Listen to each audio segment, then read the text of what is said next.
नमस्कार साथियों, सबसे पहले नए साल के आप लोगों को बहुत बहुत हार्दिक बधाइयाँ। और मैं शुरुआत करने के पहले अपने सभी व्यूवर्स, बड़े बुजुर्ग एवं गुरुजनों को नमस्कार करता हूँ। आइए स्पोकन इंग्लिश के विषय में कुछ हम आप बातचीत कर लेते हैं।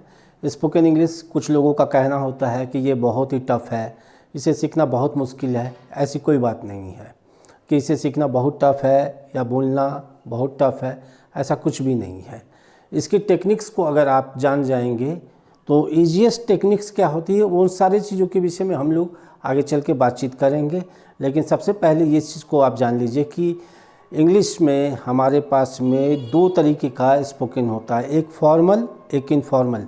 जब हमारे सामने से कोई स्पीच देते हैं तो उसे कहा जाता है फॉर्मल स्पोकन, और जब हम अपने ग्रुप में अपने साथियों के साथ बात करते हैं इंग्लिश में या वन अनदर बात करते हैं तो उसे कहा जाता है इनफॉर्मल स्पोकन। तो सबसे बड़ी बात होती है कि इनफॉर्मल का डेवलपमेंट बड़ा ही मुश्किल होता है, मतलब आपस में जो बातचीत करते हैं वो थोड़ा टफ हो जाता है। इनफॉर्मल में आप किसी टॉपिक पे आए, स्पीच दिए, बातचीत किए, चले गए, तो वो थोड़ा सा इजी हो जाता है। लेकिन इनफॉर्मल में हमें तकलीफ़ होती है। तो इन चीज़ों को आपको समझने के लिए थोड़ा सा आपको पेशेंस रखना होगा कि इनफॉर्मल कैसे हम अपने आप में डेवलपमेंट करें। और मैं आपको आश्वस्त आज ही कर देता हूं कि आप अगर रेगुलर क्लास में हमारे साथ में रहेंगे तो मैं आपके इनफॉर्मल को अच्छे ढंग से मैं आपको बता सकूंगा।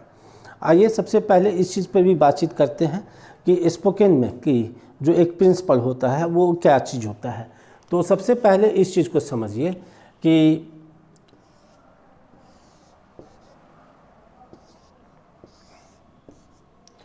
मोर grammar, less spoken, less grammar, more spoken.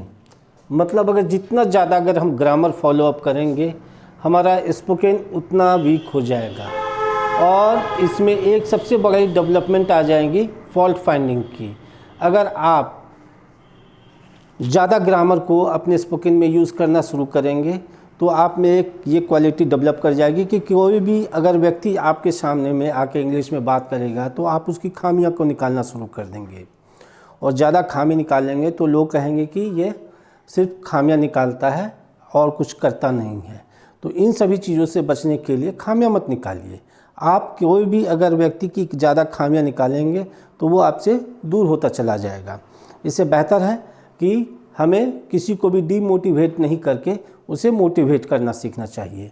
तो अगर हम मोर ग्रामर में अगर हम मान के चलिए कि 80 to 90% अगर हमने ग्रामर फॉलोअप कर लिया तो रिज़ल्ट हमारा 30 to 40% से ज़्यादा नहीं जाएगा।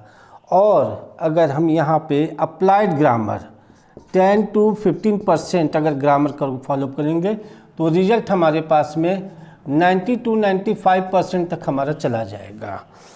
ये 10 से 15% का ये जो हमने ग्रामर का लिखा इसे कहते हैं अप्लाइड ग्रामर। मतलब ये चीज़ हुआ कि इसके बिना हम स्पोकन नहीं कर सकते हैं, चाहे कुछ भी हो। और स्पोकन का सबसे बेस होता है आपका सबसे ज़्यादा टेंस पर अगर आपकी पूरी अच्छी तरह से कमांड हो जाएगी या उसके और पहले का थोड़ा सा बेसिक चीज़ों का आप अगर जानकारी रख लेंगे तो आपके लिए बहुत ही आसान हो जाएगा स्पोकन इंग्लिश। और दूसरी बात होती है कि स्पोकन इंग्लिश आप इसको इंग्लिश को 3 भाग में बांटिए इस तरह से।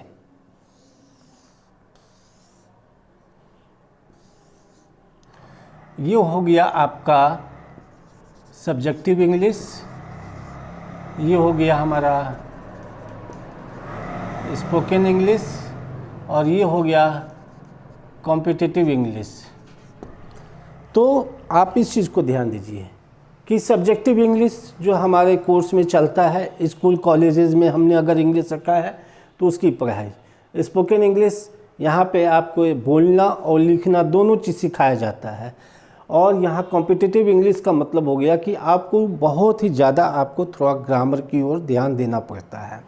तो तीनों का मेन चीज़ होता है आपका स्पोकन इंग्लिश। अगर आपने बोलना और लिखना सीख लिया तो इधर भी आपको हेल्प मिलेगा और इधर भी आपको काफ़ी ज़्यादा हेल्प मिलेगा। तो इन सब चीज़ों को इतनी दूर तक हमने जो आपको बताया मैं समझता हूँ कि आपके लिए थोड़ा सा तो यहाँ तक समझने में आपको आसानी हो गई होगी। अब मैं आपको इसके बाद का सेशन दूसरे क्लास में मैं आपको और भी चीज़ें बताने की कोशिश करूँगा। तब तक के लिए नमस्कार।